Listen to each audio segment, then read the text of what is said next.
నమస్తే. లగ్నాధిపతి కేంద్రాలలో గాని కోణాలలో గాని స్థితి ఉంటే ఆ జాతకుడు అదృష్టవంతుడు, లగ్న బలం ఉన్నట్లు. అంటే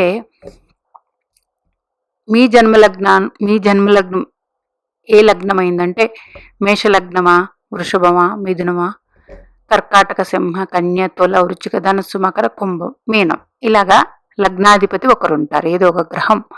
ఆ లగ్నాధిపతి జాతక చక్రంలో లగ్నంలో స్థితి ఉన్నారా, చతుర్థంలో ఉన్నారా, సప్తమంలో ఉన్నారా, దశమ క్షేత్రంలో ఉన్నారా?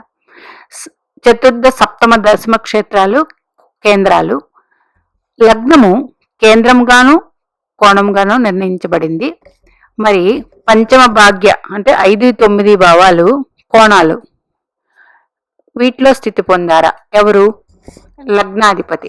ఇలా ఉన్నట్లయితే అదృష్టవంతులు. అట్లాగే జీవితంలో అన్ని తమకు తామే ఎవరి మీద ఆధారపడకుండా తన పనులు తానే చేసుకుని తెలివిగా బ్రతుకుతారు, తెలివితేటలు ఎక్కువ కలిగి ఉంటారు.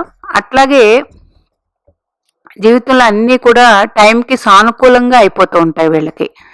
అదే షష్ఠ, అష్టమ, వ్యయ స్థానాల్లో ఉన్నారనుకోండి, ఆ భావం లగ్నాధిపతికి మిత్రస్థానం అయితే కొంతవరకు పర్లేదు, శత్రు రాశి అయినప్పుడు ఇబ్బందులు ఉంటాయి. ఇలా ఉన్నప్పుడు ప్రతి ఒక్కరూ లగ్న బలం పెంచుకోవడానికి ఆదివారం సూర్య ఆరాధన చేయడం మంచిది.